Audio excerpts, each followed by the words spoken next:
Hello, Darren. Hello, Ben Carpenter. Good to see you. Good to see you too. Thanks for coming. I haven't seen you for a while. Yeah. Can you remember when we first met? I don't think. Go on. No. But when you tell me, it will come back to me. This kills me. Yes. I'll tell you, it must have been a long time ago. Yeah. It was at Barton Hill. It was at the crypt. You were always hidden in the dungeon. Yeah, right. Right? Literally. Right. So I started working there probably for about 3 months. I was doing a placement. I've been working as a youth worker for God knows how long. Started doing a degree, remember when that all popped up and everyone was saying, you have to do that. I was like, what? Started doing it, and I had to do a few placements with the degree. Yeah. Ended up doing 3 months there. At the time, it was like Mark Newman, Gladys, Bungie, Michael, Simon as well. Yeah. Real much match. Quality. Yeah. All different. And you were always hidden Good in times. the dungeon. Good time. I didn't expect you to say that we met at the crypt, Fair enough, you put me off with that one. Jeez, that's but way back. That is way back. You were never, and I think you must have, well, I mean, you'll tell your story in a minute, but you must have like gone through that as a young person in some way and got into. Exactly. Can I remember thinking, exactly. why is he never in the team meetings? Oh, mate, in the dungeon. I position myself. Listen, that's one thing with me. I try to have those kind of boundaries, so I'm not there in the same capacity as everybody else. All right, that was special. I'm going to call you Mourinho. No, go on. No. But essentially, so I'm not there in the same capacity as the other youth workers. I was brought in as what I believed I was a music mentor to deliver a music project in the music studio, in a kind of standalone way to kind of add to the session, add another kind of element to the session that I would kind of lead on in my own right. I was there self-employed, and I wasn't working for the council as an employee as many others were, and I was on a different pay rate. Better? Well, listen, yeah, I think value is important and how you set yourself out is important. So I had a very You couldn't have been very old then, mate. I was 19. And you're on a better pay rate. I tell you what, he's a good lad, this one. So I wonder, interestingly then, from that, I think probably this dips straight into the first question. Yeah, let's do it. So at 19 years old, you're doing the music stuff. May I say, like, as well as I do, there's a lot of people that deliver music-related programs, projects within youth centres that I'm not part of that. And it's a kind of standalone thing. So that isn't unnormal what you're saying, is it? For anyone that's listening. But what was it like for you growing up? Where did you grow up? What was the challenges? What were the positives? The first thing I'll say is I had a lovely childhood and upbringing, single mother, but she was mom, dad, everything. And also my grandparents as well were a big part of my life growing up, spent a lot of time. Did they live close? Yeah, so basically my mom, my brother and I lived in St. Paul's on St. Nicholas Road. And yeah, loved it, it's like my spiritual home, and my grandparents lived up the road in Montpellier. Amazing journey coming from Jamaica, Windrush generation, I can talk all day about the principles and the morals and the ethics that they instilled in me, like amazing human beings. And I'm so proud to come from that stock, essentially, like my grandparents. But anyway, long story short, my mom was very dedicated, worked hard. So I spent a lot of time at my grandparents after school in the summer holidays. My mom managed to buy her own house, which was an amazing thing back then for a single mother. It got to the point where in order to buy the house, it meant she had to move out of St. Paul's. She couldn't buy the house that she was in. So that ended up with us moving to an area called Redfield, which is on the cusp of Barton Hill, in Neffam. And again, so grateful, when you look back on it, it just feels like something was on your side because we could have ended up moving anywhere. My mom just wanted, obviously for my grandparents, she had that instilled in her, own your own stuff, be your own person, set your own destiny. So she grafted and had the money to buy a house, and luckily one came up there. And me and my brother being active and I guess outgoing at that time, and had a huge field there. If you know the Neffam is massive. Loads of sports going on there as well, isn't there? Literally, it was an amazing place to grow up, and the main thing was that it was the people, man. Like, I know times change and communities change, but going there at that time, it was, Barton Hill had a bit of a How old dodgy were you when you reputation. moved there? Because Barton Hill was at one point was like a pretty like white working class, flat and out, it and was there was that challenges, cusp. wasn't there, with different people moving in and cultures. Exactly, it was that cusp. Were you on that cusp? Yeah, there was a few people from St. Paul's that moved to Barton Hill, and that was more on like in my belief, it was more on a social housing thing where, maybe kind of early gentrification. I think people were kind of being moved out, and they was going to Barton Hill. But we were slightly different because we moved to Redfield. I don't want to sound bougie, but it was slightly outside of Barton Hill. So we didn't have that same experience, but I'll come on to that in a little bit later. Yeah. But the NEFM, I just wanted to say, like, it was so special because you had young people from all different races, all different backgrounds, and we would all just go on that field from morning to night, just playing football, playing sports, hanging out, just like, it was a beautiful time. And I'm so grateful to have that experience because it really enriched me in terms of like my like social connection to people and how even just kind of how I am as a person, how I feel around other people, and how I ultimately have that kind of positive outlook and see the glass half full. Yeah, I mean, it's funny listening to you talk about this, and I've never heard you talk in detail about these kind of things when I met you before, but I'm not surprised in like the gratitude that you have for others. And I can only imagine that mum, grandparents, whoever might still be around and all the rest of it, were probably looking at what you've done and thinking the same. Like, there's something, you've got to give yourself a bit of a pat on the back because you can learn what you can learn from people. Yeah. And you can move that forward and develop it to work for you. But ultimately, there is an element of you as well. And I just think, like I did early on in the podcast, give yourself a pat on the back because I've always thought that from afar. How was it? So you're going out, you're spending time at the NEFM, you're playing your sports, hanging out with mates. Sounds like the party is a melting pot of people from different backgrounds, Exactly. different cultures. It was just a special time, I think. I just think that it was like the 90s. So, politically, I think, Labour was making a move, and there was a bit of far right kind of carry on a bit around that. Do you know what it's like? I can only be talking what I was privy to, and my experience was that it was a time where there was an agenda of, for the first time I've seen an agenda of like equality and like more kind of tolerance, amongst different peoples or different backgrounds and whatnot. And again, not obviously, but my truth is that I have experienced racism a number of times in my life, being a Black British man.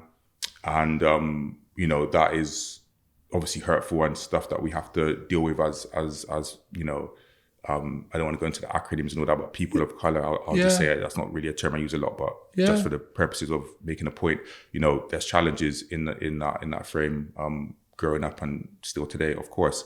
But I have to look at the things that, the positives in terms of like, I got to be grateful for all that I have in my life, and that, everything that I've experienced is what it is, and it's made me who I am today. And for me, as I said, growing up, for a number of different reasons, whether that be family, home, the community, just the things I had access to, even as simple as having a field where you could go and just be free and play, and to be around people who were, that treated me as I was treating them. That's another one of my values from my grandmother was like, treat others how you want to be treated. And that was reciprocated with the other young people in my area 99% of the time. And it was a really thriving time for all of us. And it was just great fun. It sounds it, and you are painting a positive picture, which is good to hear, really. I mean, I wonder as well, when you were growing up, do you feel like, late 90s where you were involved, I'm guessing, with probably different youth projects at different times? Did you feel like you kind of had your voice heard, whether that be at school, at home, in the programs, projects that you were engaging in?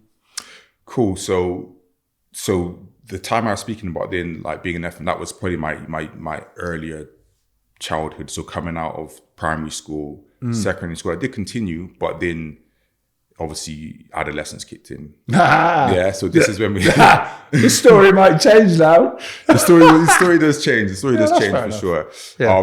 But what I'm trying to paint a picture of is the foundation, So I feel like the early start in life, I know, I'm talking about my kind of late childhood, but, from young, there was a foundation there and all these things added to that foundation. So when I did find myself in my adolescence, which are a bit more turbulent, I always had that kind of underpinning, that kind of allowed me to veer back on track whenever I strayed off track. What were those challenges then? I mean, obviously talk about what you want to talk about, but like, it sounds like you had solid values. Yeah. But I mean, most of us have gone off the roads at different times with different things. And that's part of life, and it's part of learning.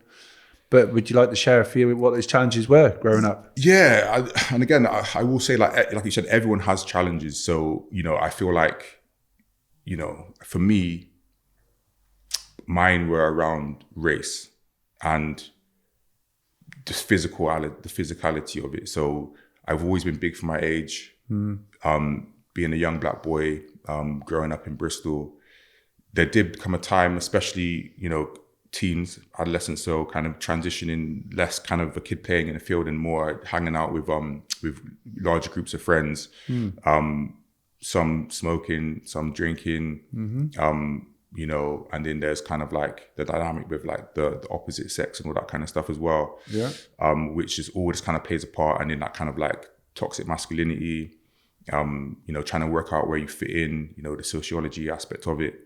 I mean, even terminology you're using, obviously in the 90s, you weren't thinking of toxic masculinity. Do you know what I mean? It's like on reflection. No, but I mean, just what I mean is, it's like the reflection on it now is what would the norm would have been. Yeah. Is obviously a different ball game than now. Exactly. And that word norm is really important, because the way my life began to veer was like what I started to, based on what was impressed on me as the norm. So being who I was, I kind of started to feel this pressure to become a certain way. And that was kind of twofold. So one was, I think, society. I think, being in secondary school at this time, and I went to Cotton Secondary School. Okay. Again, quickly to say, amazing experience. Secondary school in general can be difficult for many different reasons. I was lucky to have a good, that's a good school, isn't it? Yeah.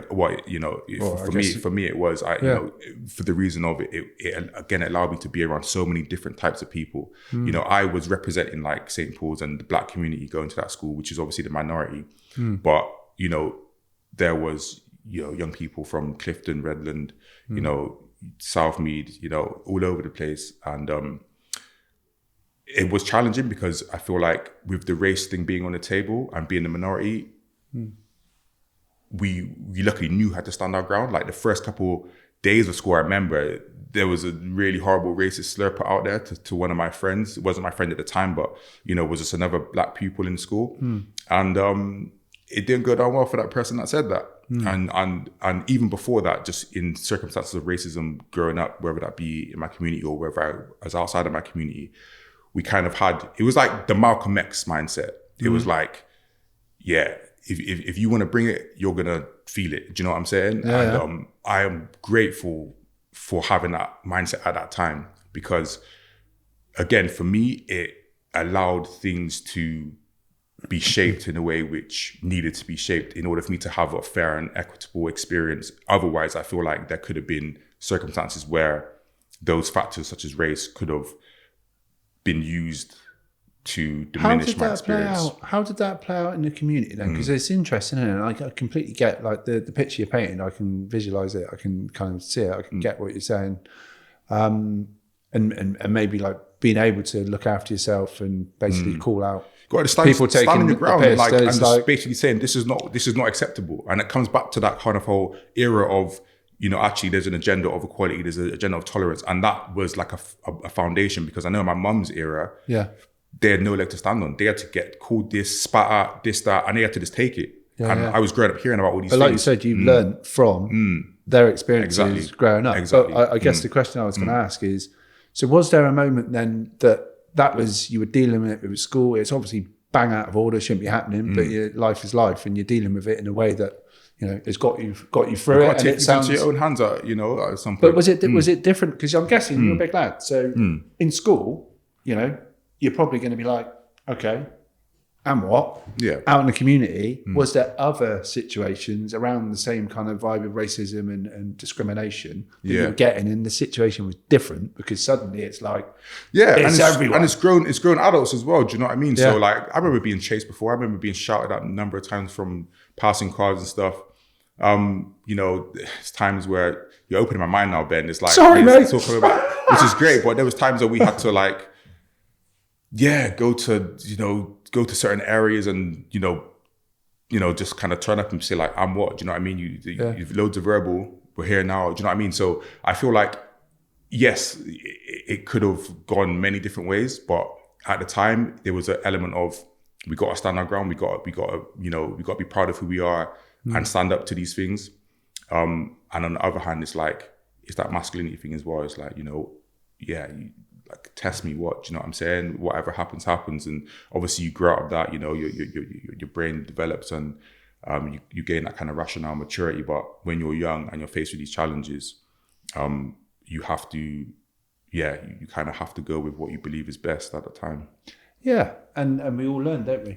We live in it. Well, that's not technically true. Not everyone does. But I mean, I can tell that you definitely do reflect on like massively, man. Like for sure, like there's, and I'll touch on the kind of more on the challenges stuff, but, I think I left it at school, had to stamp the authority, but from the in front of when the precedent was set, like this isn't going to be a place where anything that's going to happen, then everyone was kind of on the same page. And then from my experience, it was a very positive year group and my school experience went well. It didn't end well in terms of me no longer being in the school, but Darren.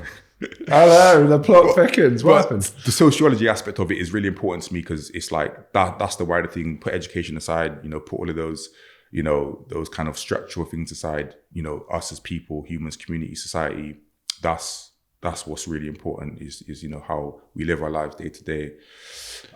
Did you got kicked out then? I got kicked out and, and it all stems from that kind of period where, again, teens, pressure from peers, pressure from society to essentially to basically be a certain way, and that's where the main challenges stem from. I mean, it's interesting because as you know, working within the youth community sector and specifically with music and various things, you'll know that lots of people get into this kind of stuff. They've had adversity, they've had challenges, they might think about things in a different way, neurodivergence. There could be lots of differences, and they found their tribe a little bit. Now, I wonder, what's the connection then? If there is a connection, I don't know. You kicked out of school. You have obviously different interests that you're getting into. Everything you've explained now about like being out in the community. Did that play a part in you getting into youth work, into music production? Tell us the story now. Like paint a picture of what it is you do now and take us on that journey. Yeah, and how it started. So you got my brain going now, man. So yeah, we're on that journey in my story. So essentially, mid-teens, think I'm a bad man. Think I'm the guy. Got friends around me that are of the same mindset. In Barton Hill Flats, friends smoking weed, listening to Pay As You Go, Heartless Crew, like garage music. And yeah, just causing trouble and thinking it's normal. But then maybe it is normal if that's what happens around with your friends. Well, it's not normal in my opinion because it's not normal. But if your vision of normal is what's around you. Yeah, exactly. Unless you've got a wider kind of lens, which is unlikely at a certain age. Yeah, exactly. So we weren't there thinking, this is strange. Like we shouldn't be doing this. It was like, this is right. Do you know what I mean? Like I walk down the street and I'll get called X, Y, and Z, and I'll get looked at funny. I'll get harassed by police. In school, in terms of education. Definitely felt like at times wasn't given a fair chance, wasn't treated the same as other pupils that were, that were white, essentially. Do you think it really was like specifically a race thing, or do you think there was other parts about it? I think it's unconscious bias a lot of the time. I think mainly it's unconscious bias. There is overt racism and, that's prevalent and, I've experienced that a lot.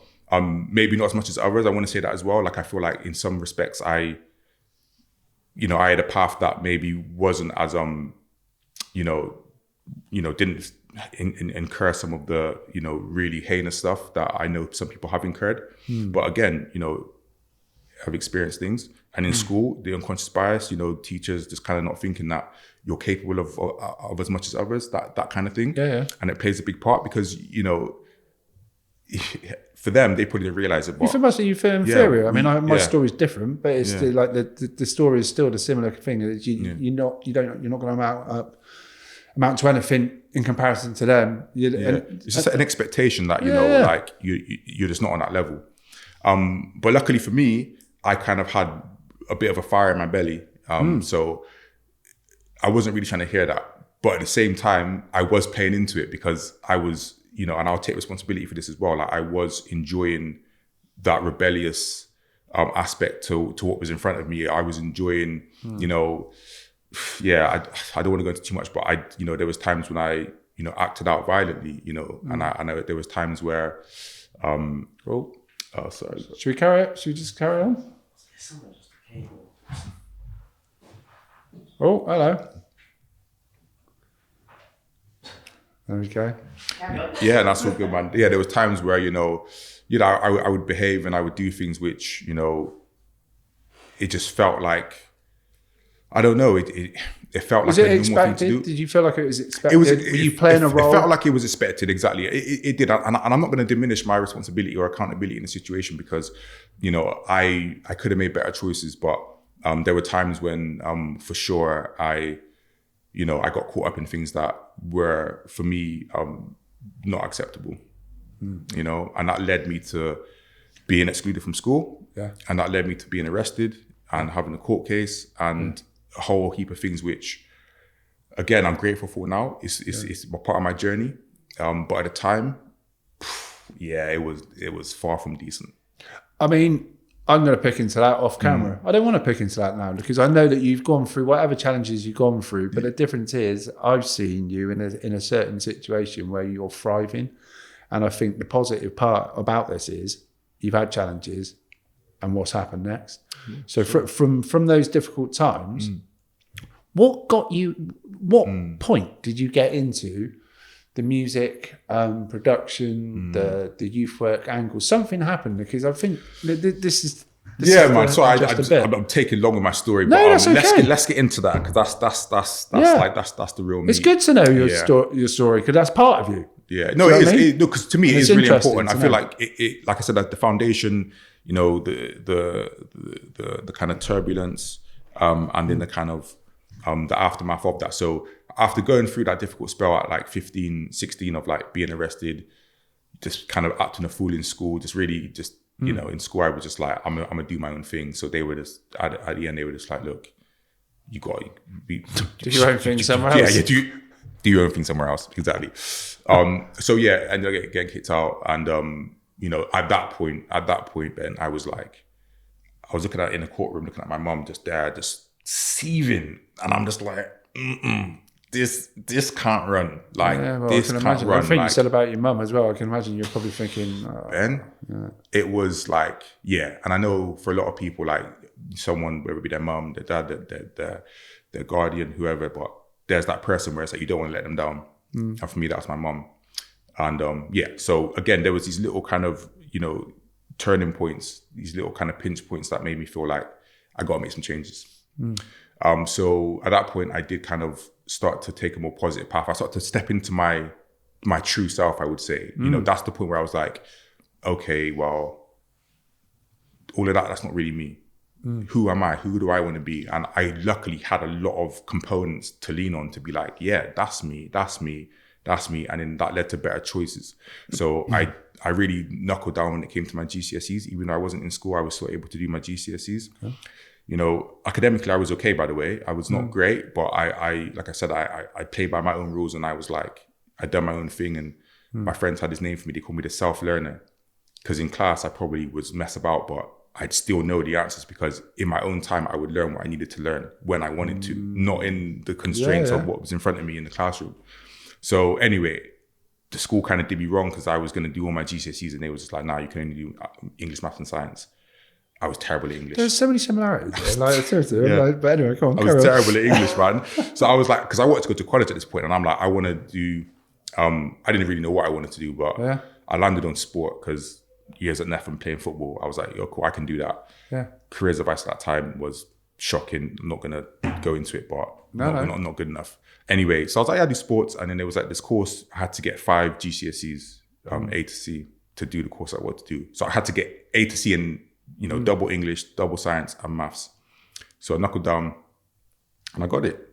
I was really proud of myself. You should be. Yeah, I was really proud of myself for that because I was struggling in English, proper struggling. But anyway, so essentially that kind of kicked me on again. Went to college, and then that coincided with like going to a local youth project in Barton Hill. Yeah. Which is where the kind of story really begins, really. Yeah. I went to youth club younger, and that was just kind of football and hanging out and stuff in Barton Hill, and a few tussles here and there would, it's all part of the journey really. But this youth project was more what I described as my first experience of music mentoring. And who was that with then? Jack Kingslake. Okay. If you know Jack. No. Never met Jack. Legend. Look him up. Top guy. Done so much for so many young people of my kind of generation. So started to go to that. That was like, luckily it was on like a day of college where I finished early and I could go. Went there. It was at this place called Community at Heart in Barton Hill. Yeah. And at that time, my understanding was like certain communities got a bit of investment in that time, and Barton Hill was one of them. There was like this government thing, and they kind of set up this project. And I didn't understand it then, but I understand it now, how these things work, and you get these kind of endowments and whatnot, and you set up new infrastructures and kind of try to create, community investment and community assets, exactly. So yeah, I was going there weekly, and then for me, music was like, in school, it was a Casio keyboard and listened to Beethoven, and I was like, and I got out of music as soon as I could in school. Yeah. But this was like, it was speaking my language. Yeah. It was like, garage, grime, it was bars, it was beats.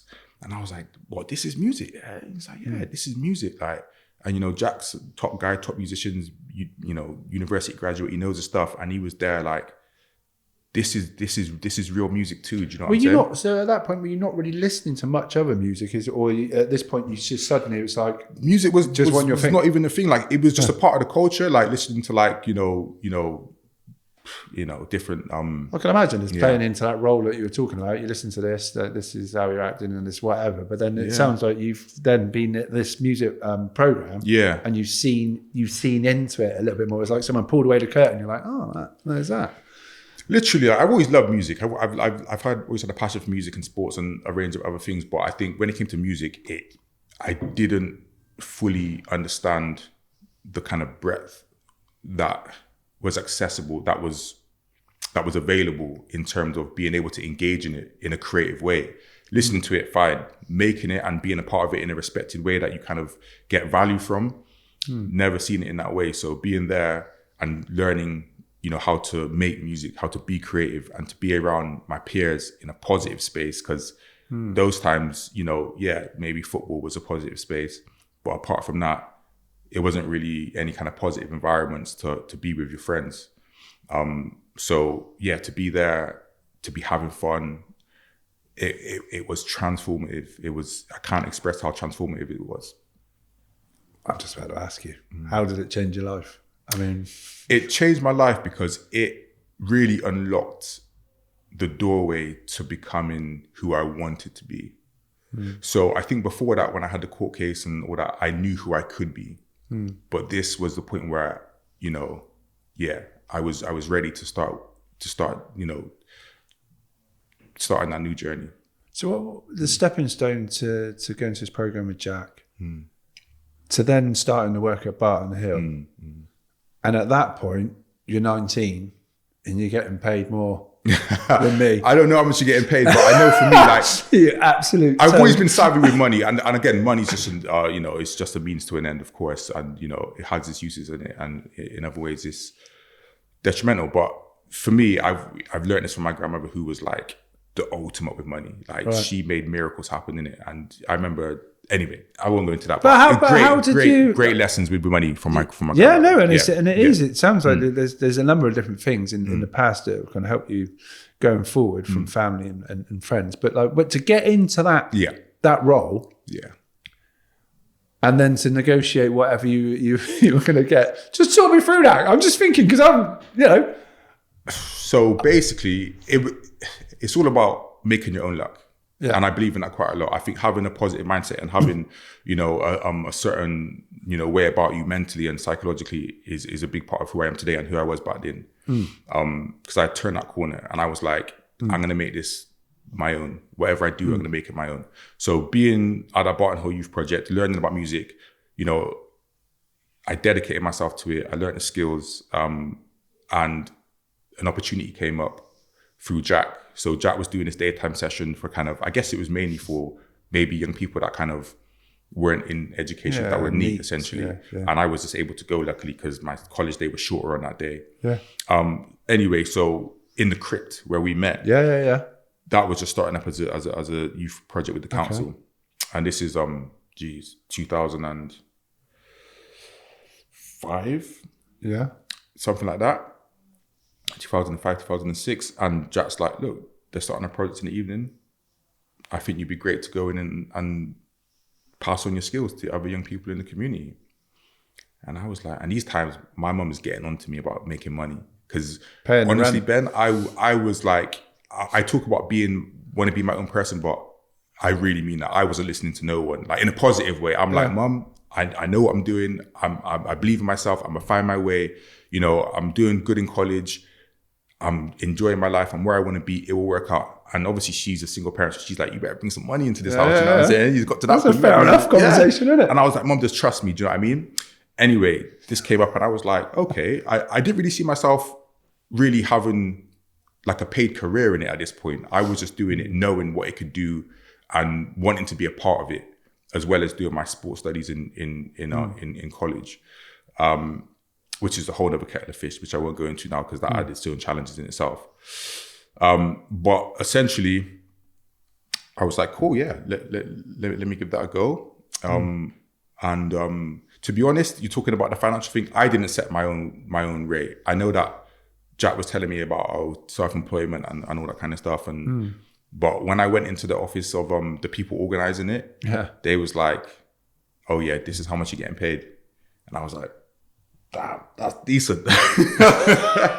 You can tell, I was like, damn, my mom's gonna be all right with that. So I was like, yeah, cool, yeah, I'm definitely gonna do that still. So it wasn't loads, but it's like £9 an hour. But those back times, in the day, mate, those times, all right. Like people's earning, £3.25, do you know what I mean, for my age, kind of thing, an hour, working in in Superdrug or whatever, Boots. So yeah, anyway, so took that on. And yeah, like I said, I just felt like I was always stepping into my own destiny. So I never felt like, yes, of course, there's always a sense of imposter syndrome. But for me, like, I do believe in myself, and I will push myself and I will try new things if I feel like it's something which is going to benefit me or benefit others. I will kind of put myself outside my comfort zone. How long were you doing that role for?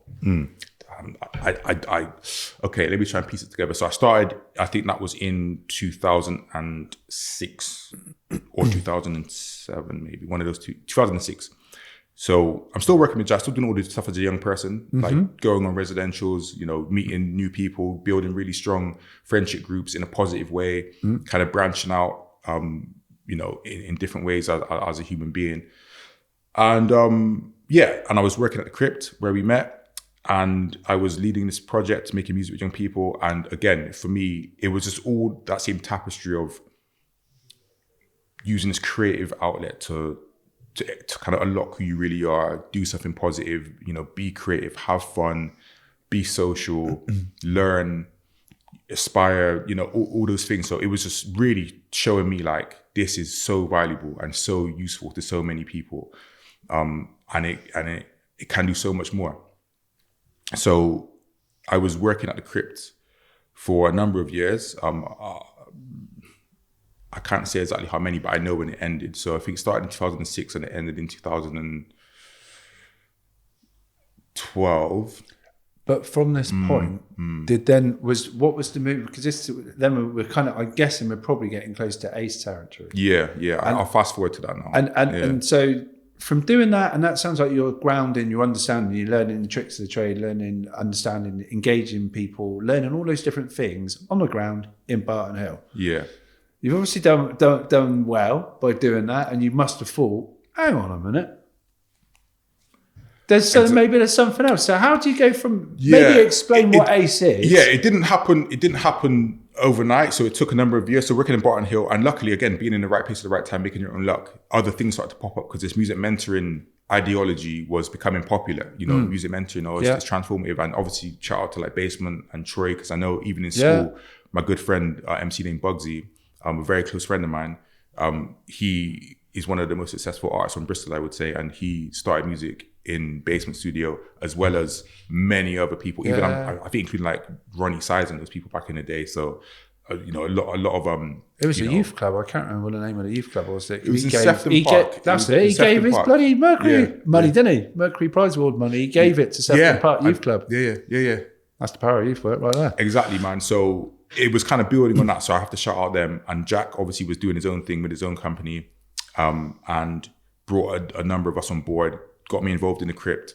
Then I started working for had many names over the years, but at the time it was called Remix. Yeah. Today it's Bristol Beacon, or part of Bristol Beacon. Obviously, Bristol Beacon is many different things, but Remix was a music project for young people based in the city centre, next to what was in the Colston Hall. Mm-hmm. They merged over the years and whatnot. Anyway, I worked with them for a number of years. So there are some great people there. And was that the youth club? I always remember the youth club underneath that Troy. So that's where Basement moved to. Yeah. So and it was fitting because it was in a basement. But yeah. And just like people from all backgrounds, all cultures, all across the city. Yeah, it was a really good project. I think Basement has done amazing things over the years, and it's a shame that it's now coming to a close. But massive legacy there. But so that was a music entity there that I was involved with from the kind of early stages. And then Lotley's, which is the Venture, I got brought out there, during this period as well, like as the years went on, maybe like 2009 or something, started to do music up there. So I was like, I kind of like became Jack almost, like he was like, empowered me to really like, this is what you can do. But you're making it work. Yeah, exactly. And I was taking the opportunity. If you're on the ground and you're no good, you ain't going to be there for long. So it's true. Maybe I take this into granted that maybe I was doing all right, and I was just passionate, and I believed in it because I'd been a product of that type of work. So I believed in it. Even still today, like endlessly believe in it. So long story short, Barton Hill, Lotley's, various different places like Remix, and then Docklands in St. Paul's. Sorry, I need to go back. Even before that, Jack brought us into his own company. So he had, how can I forget this? The unforgettable, infamous High Road Studio in St. Werburgh's, which again Basement was legendary, but in his own right, High Road Studio in St. Werburgh's was again a different kettle of fish in his own right. And that was Jack's, Jack had an organization called High Road Studios, and that was his hub. And he brought in myself, Sherelle Grant, who's Ace co-founder alongside myself and director, and a number of us. And it was just, again, from that same Barton Hill journey, he brought all the young people that he was working with from there and other places to his hub and said, you guys are leaders as well. So I was already lucky because I started ahead at Barton Hill, but he done it for more people. He was like, come to my base. He's got this tribe of people that had seen it work, seen how it works personally, then spreading it wider. Literally had us working with like what they call like alternative learning providers. It was called like PRUs back then, working with young people from different backgrounds, different challenges. And again, we had the evening sessions where young people would come from Eastern and St. Paul's because it was in St. Werburgh's, breaking down barriers. That real exposition into like that kind of more human-centered element of like, okay, we're using music, but we're using it in a way which is it's the carrot, isn't it? It's the carrot to bring people together. Exactly. Yeah. So again, I'm just painting a picture of the diverse range of different projects I was involved with. I was lucky to kind of have that, and and at that point, I'm like, this is what I'm gonna do. Like I kind of put sport. I finished my qualification in sports, and I'd also had like a qualification in fitness instruction. So that was my aim. When I kind of set my mind academically was to go down that route, but this took over. So at this point, I was able to really sink my teeth into it and say, okay, I'm gonna make this happen. I'm gonna be a part of this, and I'm gonna, do what I can to make sure that other young people have the same opportunities that I had. And that was all going well until the Conservatives came in. Yeah. So that's when it got sticky. But again, the journey, Ben, it's like, it's the challenges are where the greatest things can happen. Yeah. And I say that. Well, you learn from the things that are going to challenge you more, because you have to fight and battle and work out ways to get around things and create. And I'm a person, I like things to be steady. I know that's my comfort zone. I like things to be smooth sailing. But the truth is, when I reflect on it now, as a big grown man, it's the challenging parts where really the greatest things have happened. Is the truth. What was that? So everything was getting shut down. Yeah. Cuts. Everything's just going. And for painful. me, it was painful, man. And obviously because I believed in it so much. And but for me, Ben, the things with me, and it may be borderline delusional. And my wife also will often say you're things to delusional. me like, she won't say it, but she'll be like, yeah, that you're thinking ain't straight. But what I mean by that is I'm always like so optimistic most of the time. Right. It's a positive thing. It's a trait to have. It's an attribute to have. And a lot of people haven't got it. So don't question it. You're lucky you got it. It was like naive though. Like, I'm just like, nah, come on. We ain't gonna let that happen. We ain't gonna let this happen. We could say your vision. We ain't gonna do that. We could say your vision. Do you know what I mean? Like, you call it naive. I'm guessing this is the starting point. Yeah, this is the starting point. So it wasn't naive, was it? Well, no. Well then. Facts. We are where we are. So I was in Barton Hill and you was there, and I don't know what you thought of the Crypt, but I thought that was an amazingly served youth centre. I thought it had a manager, it had even a senior manager, a services manager, had experienced youth staff, it had consistency. Lot of these, same thing. St. Paul's, no, neglected to hell. Right. So I'm like, cool. Like this is home. This is where it is. This is ground zero. Do you know what I'm saying? Yeah. So where everything's getting cut, myself and Sherelle and like others that are kind of had that same journey with Jack and finding music and transformation and all that, we were like, okay, we're gonna take destiny into our own hands, and we're gonna do our own thing, and we're gonna make our own journey. We're gonna make our own entity, something that's gonna be long lasting, something that's gonna be. It's going to culminate all that we've learned, all that we've experienced. Credit to Jack again. He's done so much for us, in so many ways. And yeah, even St. Werburgh's High Road was getting shut down. Do you know what I mean? So nowhere was safe. But through that transition, and with Jack's support, and also his wife Miv and another guy called Colin, I have to name them because they were so important. They kind of supported us and facilitated a move to Docklands, as in like our own music project.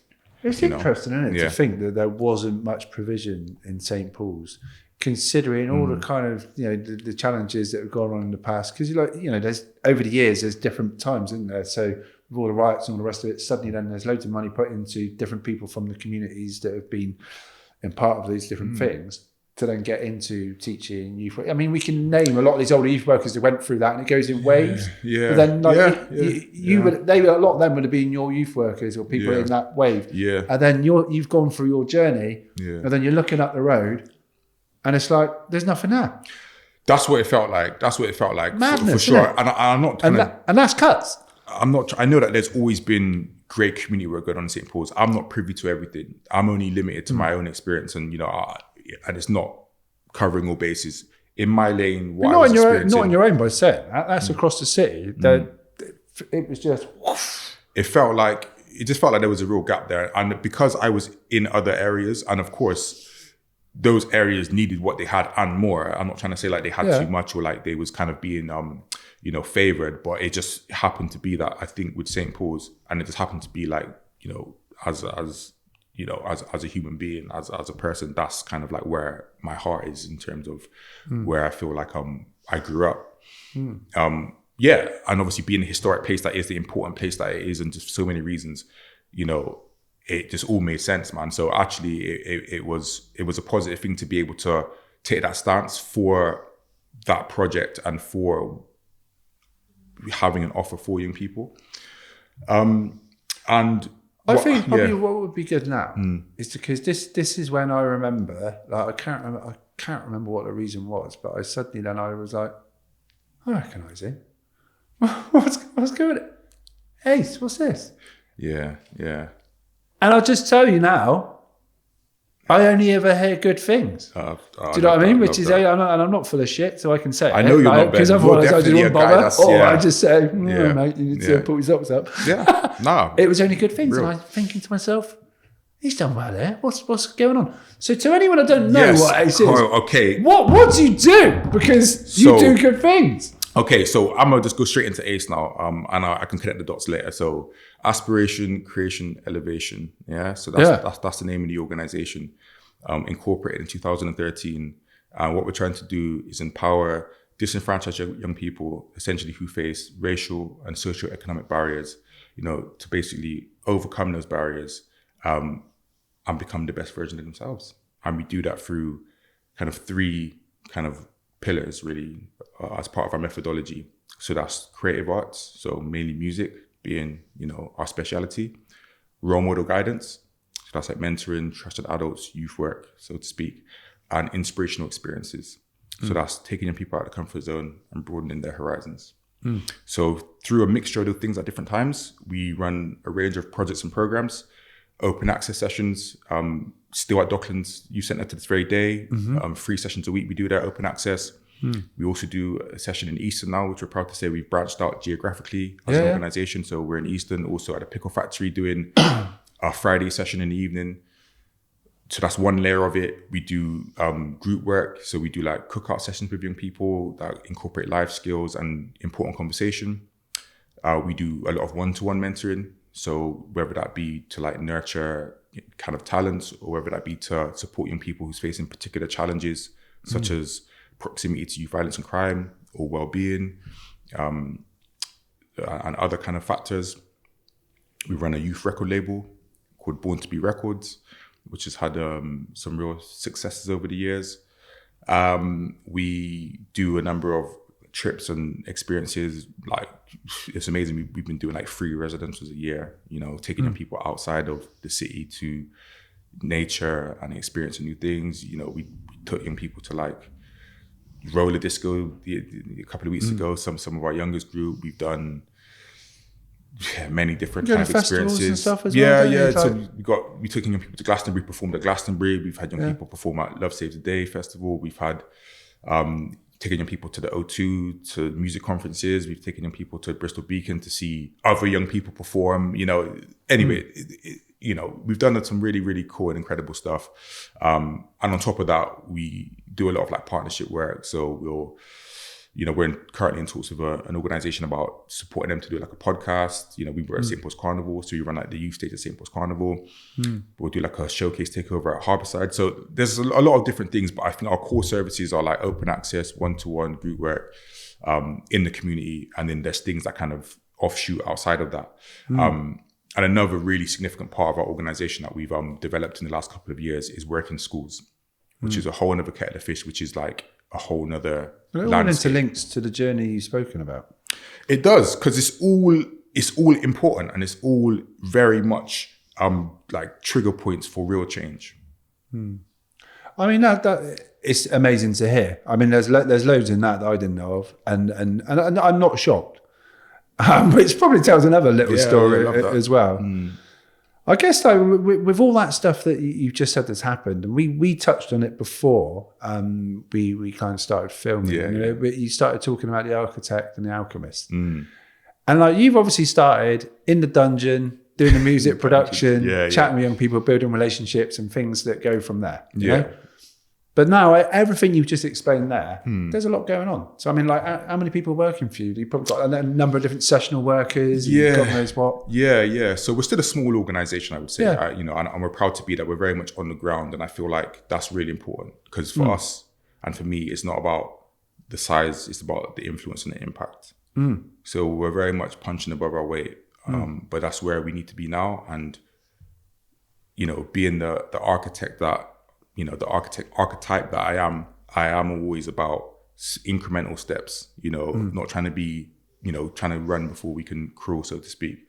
So at the moment, we are 16 people within the organization. Wow. As a staff team. Different variant. That's pretty big. You hours. say, look, oh yeah, that's pretty big, Darren. Look at you, you're cheeky. And what I will say at this point, just kind of as a side note, is the people that work for us, we term them creative guidance mentors. We don't really use the word youth workers or community mentors, because we're creative, it's guidance, it's mentoring. Why wouldn't you, just out of interest, just why wouldn't you use the term youth work? It feels like, as you probably already gathered, I'm a bit like make my own lane kind of guy. So like, I just feel like I respect the word youth work, and I use it in context to kind of, be kind of coherent and, articulate myself in certain situations, because it's a term that everyone understands. But internally, that's what our staff know to be, and I feel it's slightly empowering as well for our team to, I feel it's important for everybody to be uniquely special. No one's the same, everyone's different. So I feel like it's the same when it comes to an organization. We stand on our uniqueness, we stand on our truth, and we're proud of that. And it's about them, I wanted to say. So the staff, the people that work for the organization are everything to the organization. So you were saying something earlier, and I don't know if we should talk about it, but we might as well, because I didn't ask you the question. I'm here for it, man. I come out here, I got the time, I made the time, let's talk.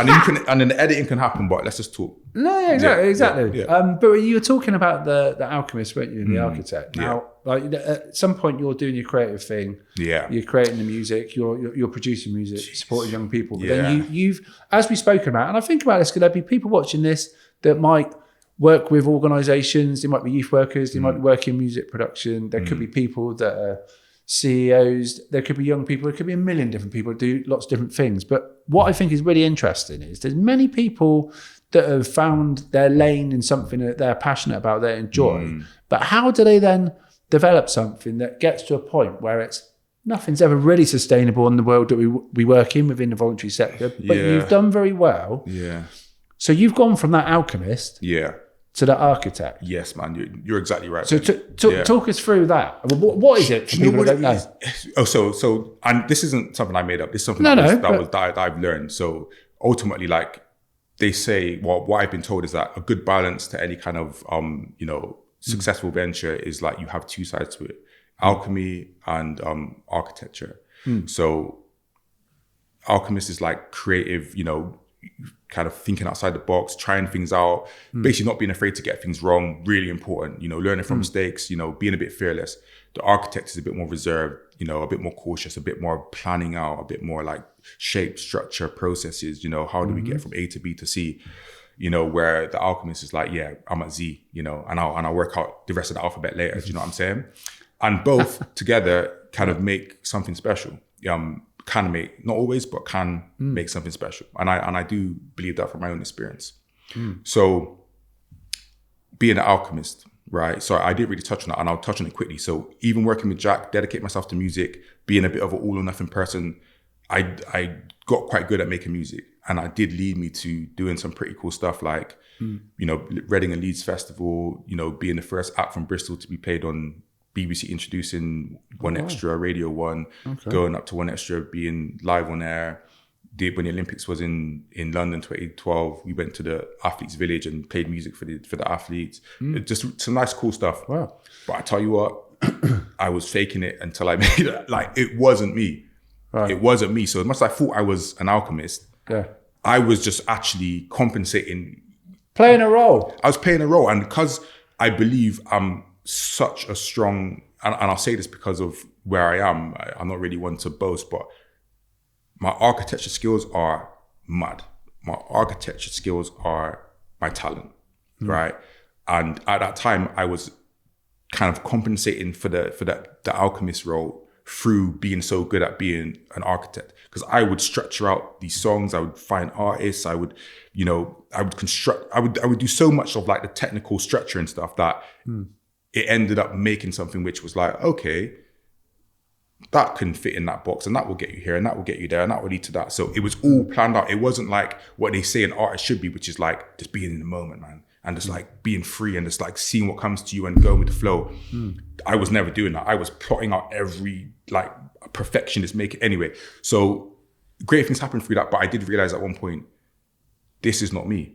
And actually I'm wasting my talents and abilities because I'm like kind of enticed by this idea of being an artist or whatever. But actually, no, that's not me.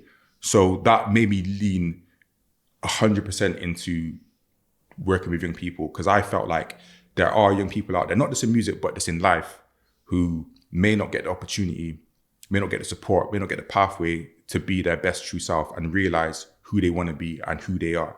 So let me try and do what I can to put those opportunities in place and hopefully support. And but I guess from the view of the architect and the alchemist is that you've come to a point, haven't you? And you must have thought, and I'm not putting words into your mouth, you'll say anyway, whatever that is that for this to continue, for this to continue supporting young people, from to get those experiences that you spoke about already, I can't keep being on the front line doing some of that. So you've obviously stepped now into a different role, which is where I guess the architect now sits. Yeah, exactly. So it's always been a transition, because even when I dedicated myself fully to, working, because I would have set hours for making music, and I would have set hours for going to the crypt, and I would have set hours for this, and but I didn't get to a point where like I just, all my time was just going into Ace really. Once that got started, and once we kind of had the first 3 years of like, again, the alchemy of like, who are we, what are we, how are we going to go about doing what we do?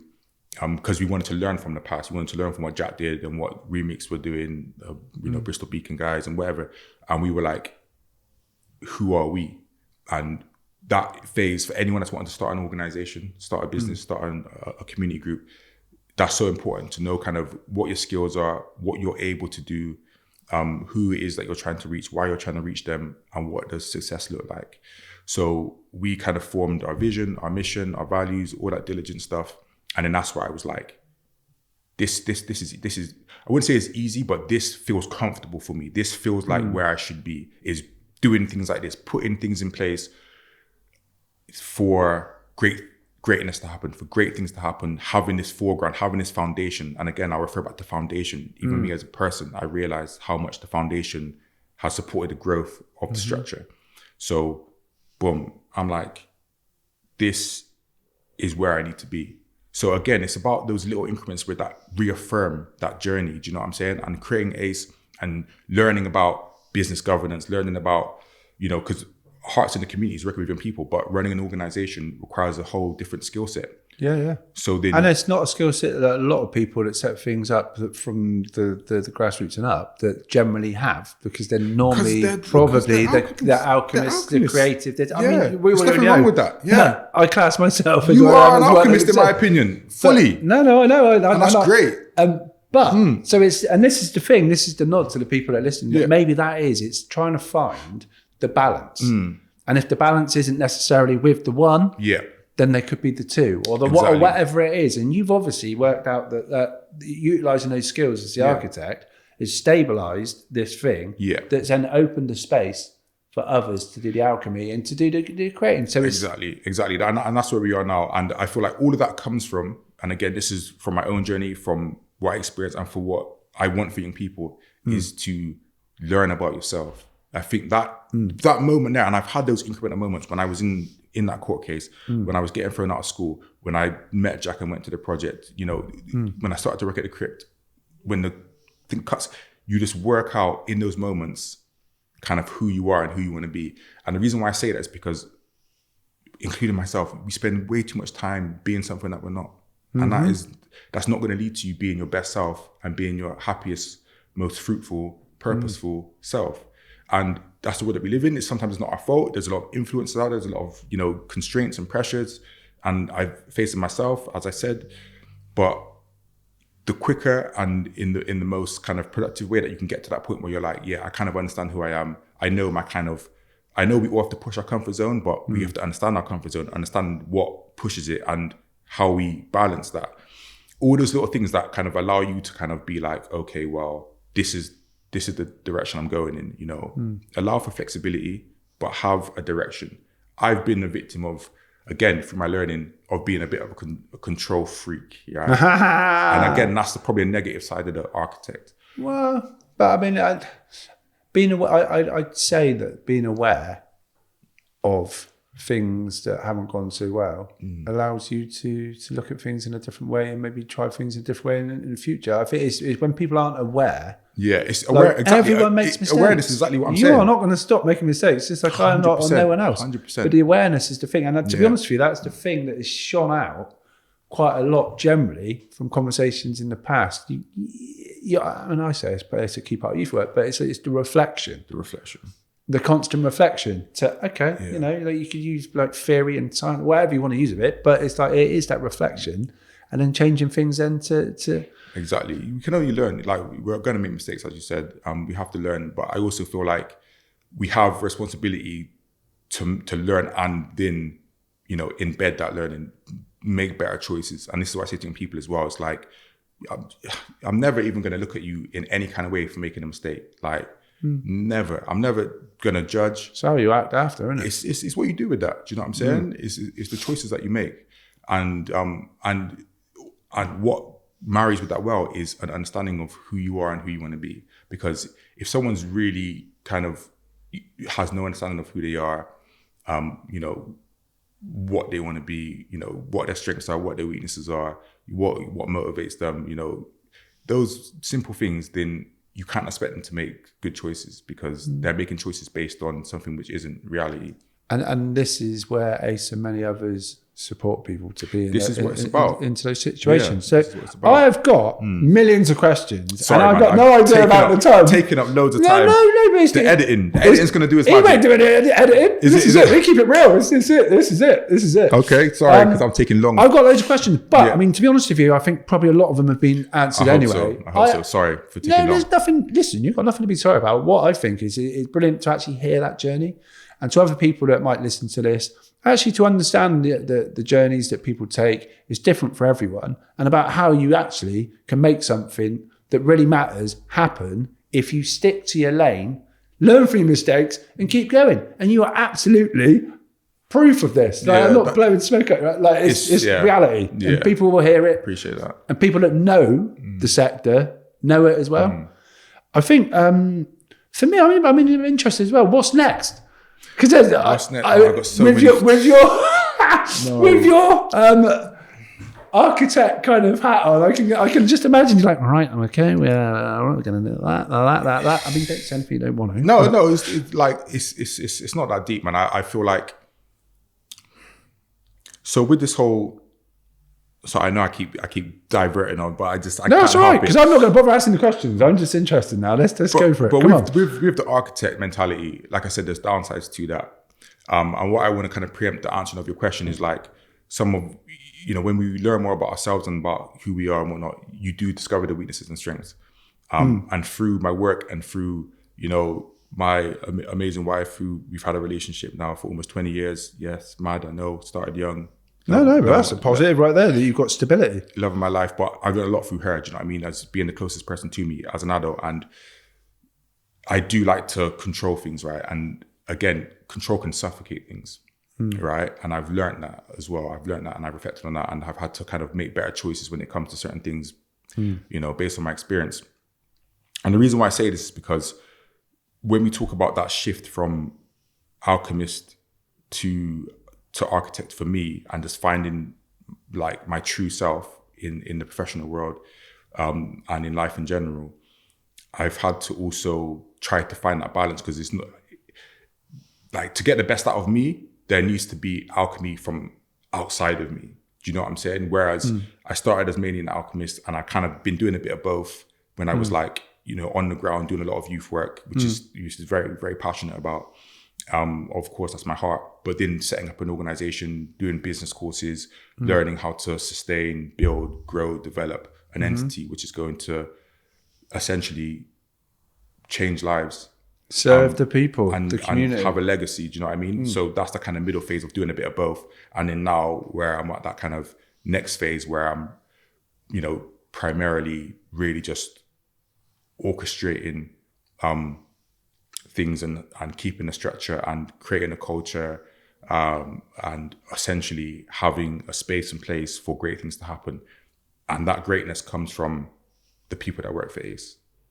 So that's the alchemy right there. So that's where, ideas and come are from. they coming, are these people that are working on the ground for ACE now, are they coming through the programs that you've delivered in the past? Are they people from your community? Are they people that are trained specifically in youth community work? Is it people that have just got experience with music and a passion for the community? Or is it a million and one of those things? Because let's be honest, with everything we've spoke about before, with the cuts and the services and all the rest of it, the kind of the whole conveyor belt of trained youth and community workers, good and bad and everything. You can be trained in whatever you want, but it doesn't mean to say you're good, does it? Facts. But where's your conveyor belt coming from? Because this, I think, would probably be interesting. Yeah, no, it's a really great question, Ben.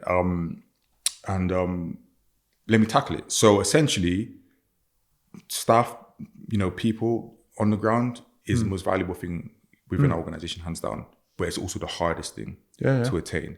And again, I'm not saying this from a point of view of like, we're better than anyone else. I think everyone's special in their own right. And for us, and what I've set up with my architect head on is... every time I look at you, I just... Go on, that's good. Is a shape where, because I believe in clarity as well, is a shape where we have a recruitment process, which is, let's just say, is quite in depth. So we're looking for certain characteristics, and we're looking for everyone that works within the organization with young people. Obviously, there's people that, we have an admin person, we have a marketing person, etc. But when it comes to our creative guidance mentors, our youth workers, we are looking for a certain set of criteria. All right. And that doesn't come easy. So there is no conveyor belt. Let me just answer that question. I'm glad to hear that. It is the hardest thing, because I'm not glad to hear that, but No, but it's the truth. And it's challenging. It's a challenge. It's challenging. So I think, where do our staff come from? So essentially, they've come from various different places, mostly just from within the community, within music, as you said, and just kind of through a natural gravitational pull most of the time. And I'm proud to say, my staff can comment on this if I'm wrong, but come on. I believe that we have a happy and strong staff team. Those who join the organization kind of stay until there's a reason why they can't stay, outside of anyone's control, which I'm very proud of. That retention is really important, and it says, for me, that says a lot. About trying to set a culture and understanding clarity about, the organization, the induction process. I say this to anyone that's come to join us. Look, it's a bit hefty to start with, but once it's done, you'll understand the organization, you'll understand your role, what we're trying to do, where we're trying to go. So essentially, we have young people in the organization that have come through ACE. We have people in the organization, many of us, not even through kind of coincidence, that have come from Jack's mentoring. So even the kind of younger generation from what I was in, there's a few of those that I was mentoring under Jack, at St. Werburgh's, which is amazing. Always come back. Which is a part of the organization. Yeah. We've done kind of open call recruitment as well at times for particular roles. And we've had new people come in that are not even from Bristol, not even from St. Paul's sometimes, not even from, Bristol's black communities come in, and it all comes down to that kind of, that criteria that we set, that framework. And again, it sounds boring. And like I said, my friends call me a steady Eddie. I can be deemed as boring, but that's me. Do you know what I'm saying? I like that process. I like that structure, because for me, that's how you create something long lasting and sustainable. Well, look, I'd take my hat off. I tell you what, I've never seen you with your hat off. I just thought, I just thought of that. The hat is a part of the signature look. I'm not asking you to take your hat off now, but that was just, I just thought of it as I was saying it. The hat does come off. Well, I tell you, that's good. But I take my hat off because you've done, you've done very well with what you've done. I'm sure it's not going to end anytime soon. There's going to be different things that happen. And it was great just to pick your brains a little bit about what that has been and what that kind of process has been, because I'm sure there'll be people that might be thinking, well, how do you do that? They have a passion, they have an interest. Yeah. I'm happy to help as well. That's another thing. Like, another part of my kind of role, in the wider context, is I'm happy to speak to people. I've had people reach out and say, look, I got this idea. I want to help my community. I want to do this for young people. Like, how do I do it? I got all the time for that, because for me, like I said, ACE is about standing on our USP and doing what we do well. And outside of that, we work with partners as much as we can. We try to be a part of the kind of pie of young people's kind of support services. We provide one part of that, and we do that well. We try to do as best as we can, but we also lean on other partners to support in other ways. Might be mental health specialists, might be employment, education, training specialists, etc. But ultimately, we are here to create the best environment, the best opportunities, the best infrastructure for young people as possible, and that extends. So if there's broadly. people listening to this that for whatever reasons they've got an idea that they live particularly, probably around St. Paul's, kind of East Bristol area, Central and East, then get in touch, because a discussion sometimes is the beginning of something. Literally, like absolutely, Ben. It's like, for me, I'll always try to give, I'll always explore an opportunity, and I see opportunity in everything. So, and one thing with me as well, which I have that problem, mate. I see opportunity in everything, and sometimes it just means you can't do everything. Yeah. So, but what I will say alongside that, again, that's classic alchemist, right? But as an architect, what I will say is I have boundaries. And again, it comes down to that whole knowing oneself and that reflection and kind of really understanding, where you position yourself and how you conduct yourself. And I've got set boundaries. So I work within that, and I push those boundaries when the occasion calls. But generally, an opportunity comes, I will always explore it. Exploring it could be reading an email and responding and saying, hey, this looks great, but we're not in a position to do this right now. That, to me, what I will never do, what I have never done, is not open an email or not responding to somebody or ignore somebody. I don't do that. Yeah. I don't do that. I'm not trying to say anyone does. Values, morals, values, ethics, man, really important. How you conduct yourself in this world, I agree, which is why I respect you. I respect you too, man. I think your realness is refreshing. No, it's all good. And thank you so much for coming along.